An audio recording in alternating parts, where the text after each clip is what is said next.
All right, we're doing a TorchMan deck profile today. That's our net navi for today's video. Super excited about this one. TorchMan is easily one of the most solid net navis in the game, and that's actually kind of an impressive feat considering he's one of the first net navis to come out. And despite the fact that we got new cards, new net navis, he still remains as one of the most solid net navis you can play. This is especially true if you're new. Maybe you just discovered this game. Maybe you just came on this channel and you're like, oh wait, there's a MegaMan game. How do I get started?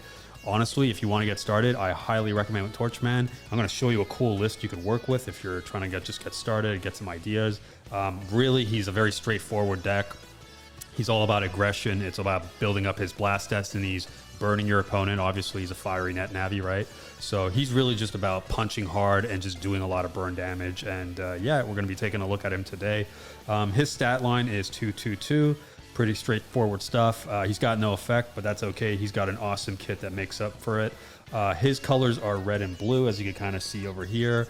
So the red's really where the aggression comes from, and the blue, he has some control cards that you can use. Now, there is a way, believe it or not, to play him as more of a control deck. You could lean into his blues, but for today's video, we're going to be focusing on the red side of him, the more aggressive side. So yeah, I may make a video about it down the road where we look at that variation of his playstyle, but for today, we're going to be looking at more of a burn aggro type style deck. So yeah, so this is the net navi, right? This is our net navi card. We're just going to put this over here, and as always, we're going to start with the resources, work our way up to the events and battle chips, and along the way, I'm going to kind of explain to you how the cards can interact, how you could combo with them, and all that stuff. So let's start with the red resources real quick. So obviously, we're going to be playing his net op. That's Mr. Match. It's a 3 destiny. It's got 1 emblem requirement and no power gauge requirement, right? So TorchMan obviously counts as its own emblem, right? So you can play this right off the bat the second you draw it. And you ideally want to draw this as soon as possible. Best case scenario for turn 1, because the second it's on the board, whenever you play another TorchMan card, you may make your opponent lose an energy. So again, like I mentioned, his whole thing is about burn. So you want to have this on board right away so that when you're playing the other emblem cards, you're doing direct damage immediately, right? So for that reason, we play 4 so that we can hopefully draw it as soon as the game starts. Next up, we've got 4 Towering Infernos. This is actually a super rare that you could get inside the starter deck that for TorchMan. So the foil ones come in the starter deck. You could get the common ones as rares in the power-up set.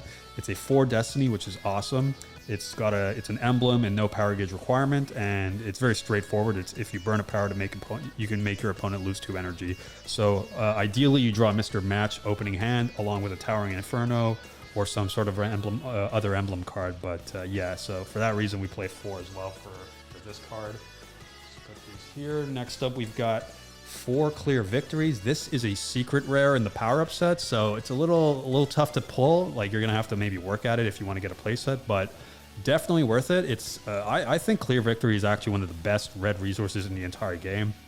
It's got a 2 destiny, which isn't great, but no power gauge requirements, so you could just drop it as soon as you draw it. And it's lose 6 energy to make your opponent lose 4 energy. So pretty brutal burn card.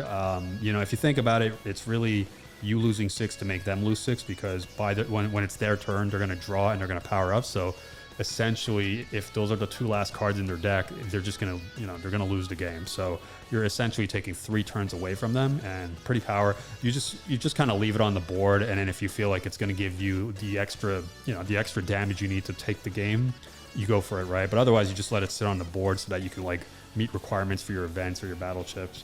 And it does, in my opinion, when I see my opponent playing this against me, it puts a lot of pressure. It stresses me out. So I think that's what the kind of the cool thing about this card is. It kind of has this like ticking time bomb aspect to it that you can leverage to kind of cause a bit of psychological distress to your opponent. So definitely want to use that and take advantage of that. Let's just move these guys a little down here and get some space. But yeah, we want to play 4 Clear Victories. Next up, we got 4 Usual Policy. This is an uncommon that you can find in the Grave set. It's a 0 destiny, which really sucks, but there's the reason why it's a 0 is because it's got a great effect, so it kind of compensates for that. It does take 3 powers in your power gauge to be able to use it, but once that's happening, you can burn a power and name a color. And if your opponent loses 2 energy for each resource of that color he or she has in play. So yeah, that's kind of why it has like 0 blast destiny. 0 destiny. It's because you can potentially do 8 damage. If your opponent has like a board full of reds or yellows, greens or blues, you could just get up to 8 damage. You know, if they're playing viruses, like then you're going to be really happy because then you can just smoke them for 8 damage, right? So yeah, again, just goes with the whole theme of like burning them. So we definitely want to play 4 of those. And then we've also got 4 copies of MegaMan License to Delete. This is an ally card. So the way ally cards work real quick, it's basically just like a buddy that you can play next to your net navi. Only rule with allies is obviously you can't play, if you're playing like MegaMan as your net navi, you can't have a MegaMan ally on the board. Like you basically can't be your own ally, right? But obviously TorchMan is his own net navi and MegaMan is a different card, right? So like, just to give you another example, if you're new, like I just want to make sure you understand, like allies, it's kind of like if you have a Woodman as your net navi, you can't play the Woodman ally card. If you're playing Sharkman, you can't play the Sharkman ally. So that's just kind of the only rule. But as long as it's a different name, you can play as many allies as you want. But for our deck, we're going to play this one in particular. It's a 1 destiny, not great, but whatever. 4 power gauge requirement, but it does make your opponent lose 3 energy when you spend it. So again, just kind of goes with the overall theme of the deck, where we're just kind of burning away at their deck, taking them down sooner rather than later. Next up, we got some blue resources. So we've got 4 Flame Brains. This comes in the starter deck just like Towering Inferno as a foil, but you can also get it as a common in the power-up set, as a rare rather. It's a 1 destiny, which is whatever, 1 emblem and no power gauge requirement, and it's really kind of basic. It just, if you spend it, you can get your opponent to discard a card.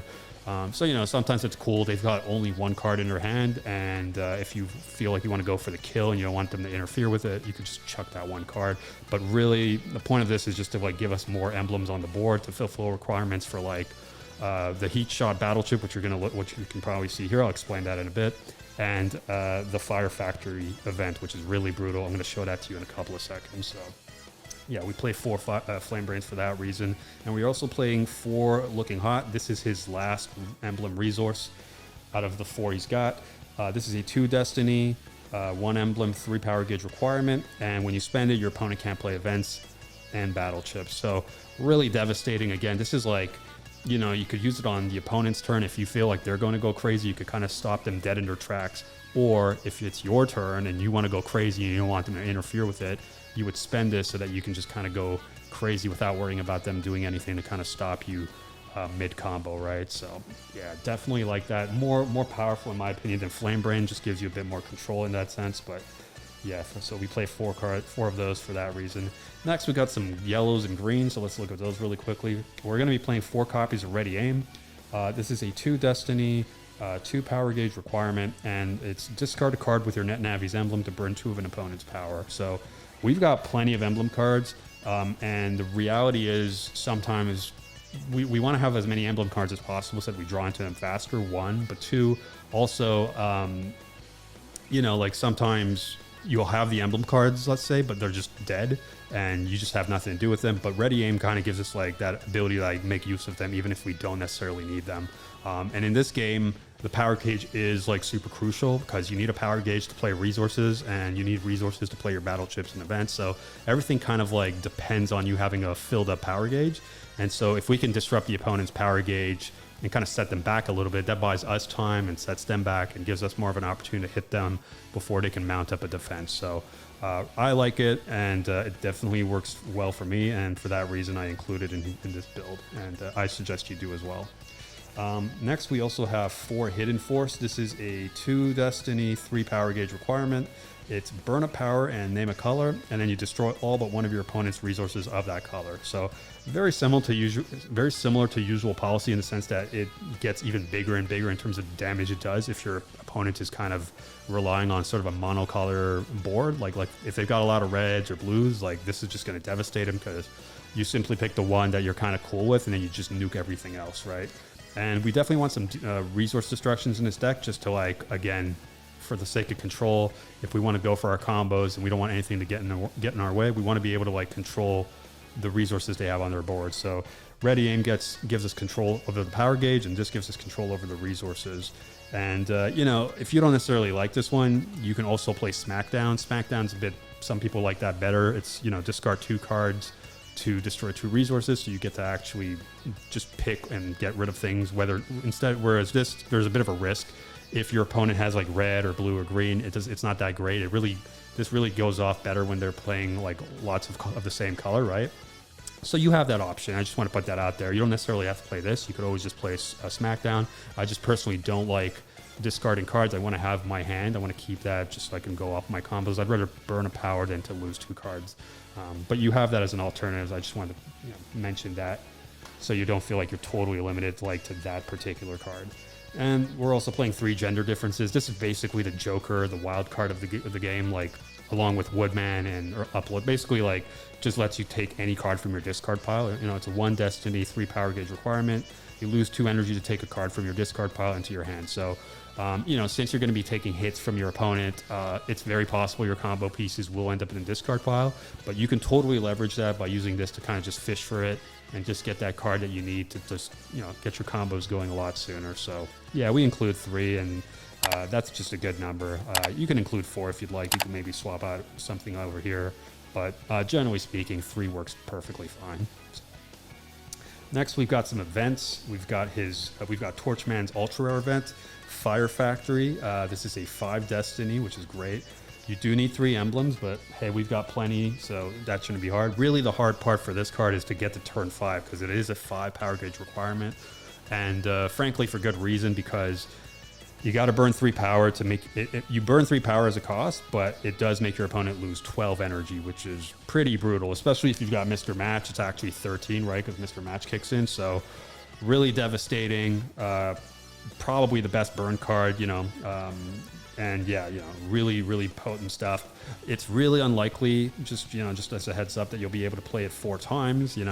Most of the time you only play it once. If you're really lucky and your opponent's not as lucky, maybe you'll pull it off twice.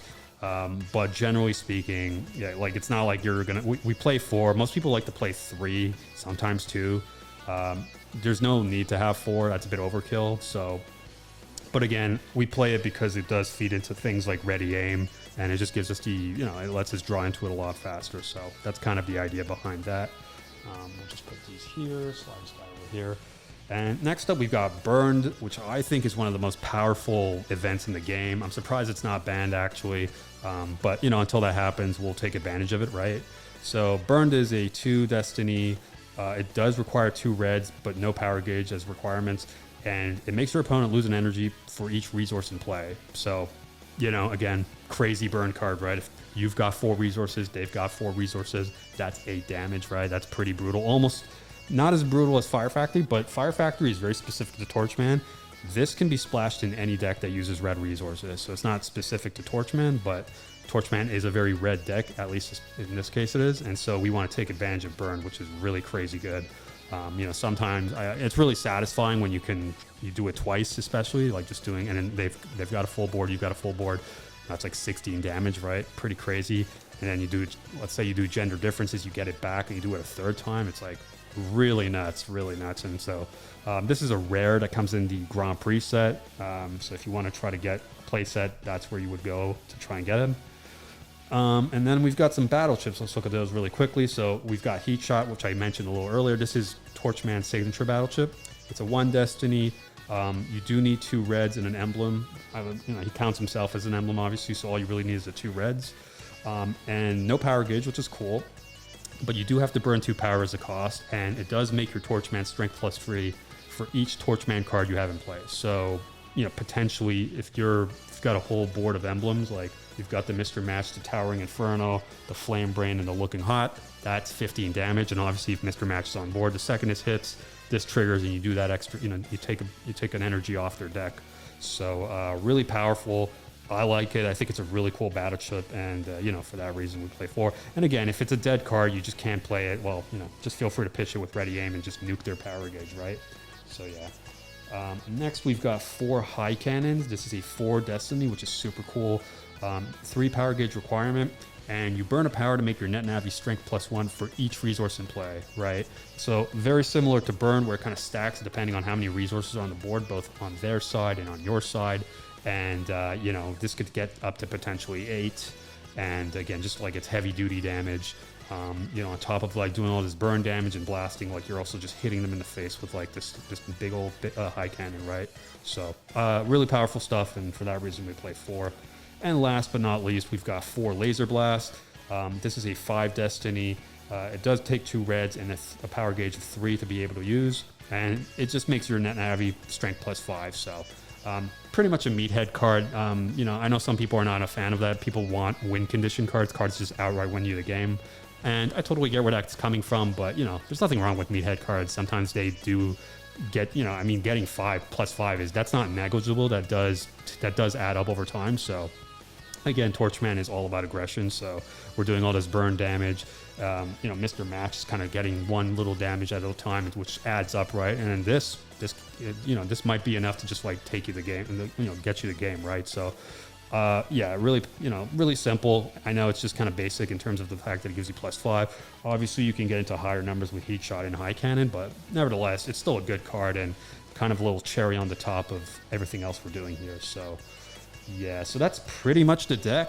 Yeah, that's all I got. Hopefully that all made sense. Hopefully that gave you some ideas on how to run this deck. Again, if it's your first time, like maybe you just discovered this channel, maybe you're just like, whoa, I didn't know there was a Mega Man game. I want to get started. How do I get started? What's a good deck to start? I would highly recommend TorchMan, especially a build like this. This is very straightforward, but just because it's straightforward doesn't mean it's like basic. It's like, it's still very potent. And if you're just starting and you want to build your confidence and get the hang of the game, I always recommend this as a good deck to start with. You'll get the hang of the game, you'll understand the mechanics, and then once you got a grasp, then yeah, you can definitely start playing with the other Net Navis who may have, you know, they might be a little more sophisticated, but this is definitely a great starting Net Navi. And I mean, I've been playing the game for a while, and I still like going back to TorchMan. Like, he just never gets boring. So, highly recommend him if you're just starting. You'll not. I know you're new, but like you'll still be able to win games, which is really cool, right? So for that reason, highly recommend starting with that if you're just getting into the game now. So yeah, that's pretty much all I got.